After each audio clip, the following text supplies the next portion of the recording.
So, what's the next big thing after the iPhone? Glasses, maybe. Sure, that sounds bold, feels like the sort of claim people toss out whenever a cool new gadget pops up. But take a closer look at the Even Reality's G2, and honestly, the idea stops sounding like hype. If you've been waiting for something that actually feels like a shift forward, something that brings the future a little closer into your everyday life, this might be it. These glasses weigh just 36 grams.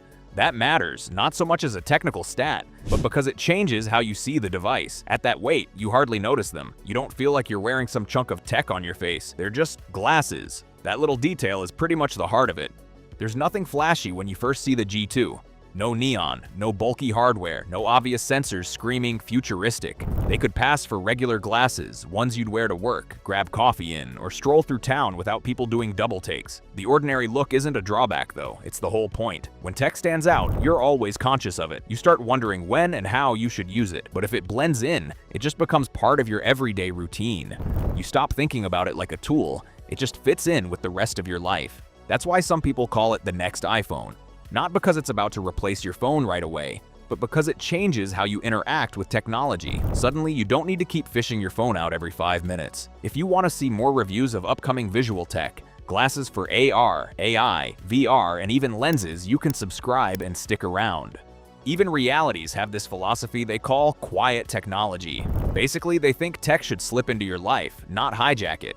Instead of flooding you with notifications, buzzing noises, or endless feeds, the glasses sit quietly in the background. When you need them, they're ready. Translation, time, weather, health info, AI help, whatever. But nothing's fighting for your attention. Inevitably, these glasses get compared to Meta's Ray-Ban smart glasses. Meta's approach is all about capturing and sharing, cameras and audio front and center. The idea, document your life and push it straight into social feeds. Makes sense coming from a social media giant. Even Realities went the opposite direction. No camera, no speaker, no recording. It sounds like a step back at first, but the more you think, the more you realize it's deliberate. They built the G2 to keep you in your moments, not to record them for later. Last year, smart glasses were stuck in this weird zone. They were kind of cool, but not quite practical. The G1 grabbed a surprising amount of attention. Review videos blew up, as did content around Meta's version. Strange, really, since most people had never even tried smart glasses.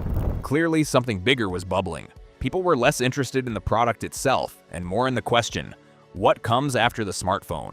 Now, here's the G2. It feels smoother, more mature, more dialed in. This time, the glasses come with a ring.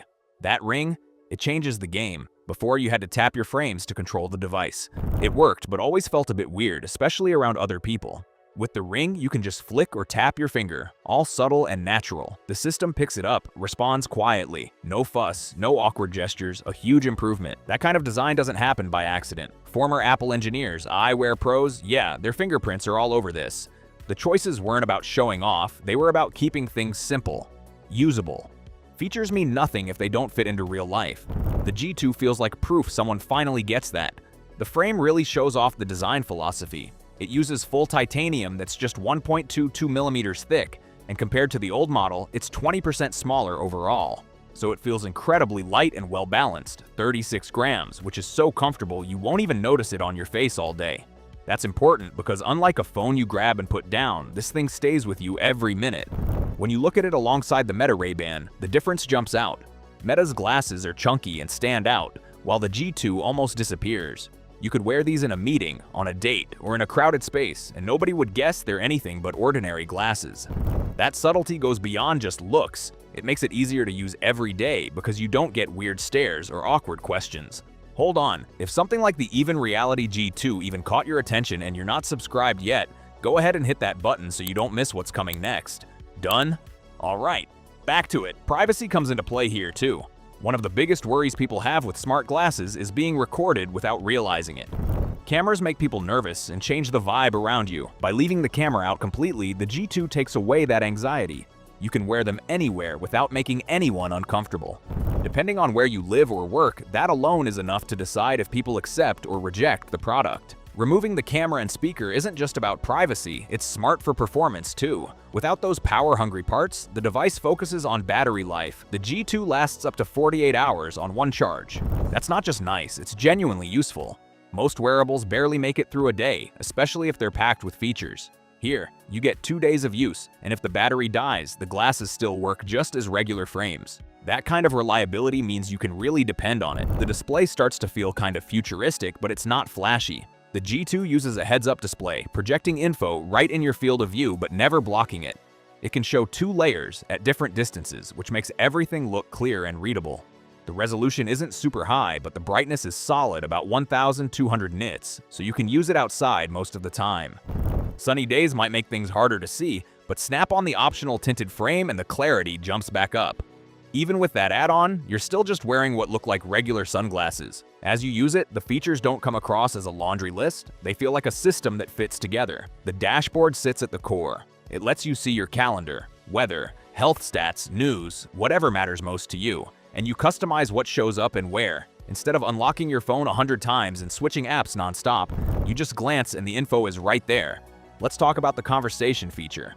It's honestly a standout, quietly but genuinely impressive.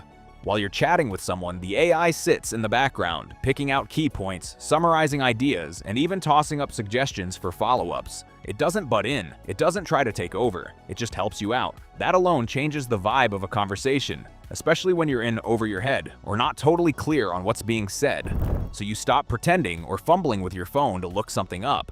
You just stay present. The teleprompter builds on that, but in its own way. You get scripts or notes right in front of you, handy for presentations or public speaking.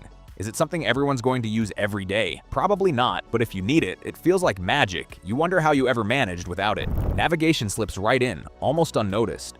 Instead of fixating on your phone for directions, you get simple guidance right in your line of sight. It's not trying to flood you with details, you just get what you need to keep moving and stay plugged into what's happening around you. Then there's even AI itself. Unlike those voice assistants that talk at you, this one just shows up as text. You ask, and your answer appears quietly, tucked into your view. Every interaction gets saved, so you can pull it up later on your phone. It's less in your face, more under control. Notifications, reminders, and memos round out the package, bringing the glasses closer to feeling like a personal assistant, not just another gadget. Translation is another strong feature. The system covers over 30 languages, tossing up real-time subtitles when you talk. It's not flawless, and it's not as conversational as some audio-based stuff out there, but it fits smoothly with everything else. All these features blend into something that feels unified, not just a jumble of tools. The Ring is where it all ties together. It's not just a controller, it's part of the bigger ecosystem. Stainless steel, water-resistant, lasts about 4 days on a single charge, and lets you interact with the glasses without drawing attention. It tracks your health too, and displays it right through the glasses, packing in even more usefulness. When you combine input and feedback, you get a loop that's surprisingly complete. Zoom out for a second and you see where this is headed. It's not supposed to wipe out smartphones in one big sweep. What it does is help you use your phone less. Every time you check the time without reaching for your phone, every time you get directions without opening an app, every time you ask a question without unlocking your screen, those are small steps that break the habit. Of course, there are still limits. Without audio, some interactions feel unfinished. You still need to connect to your phone, and sometimes that isn't as smooth as you'd hope.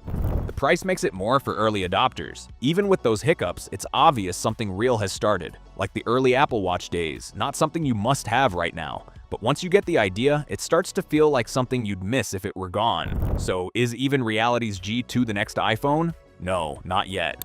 But it could be the first real peek at what comes after.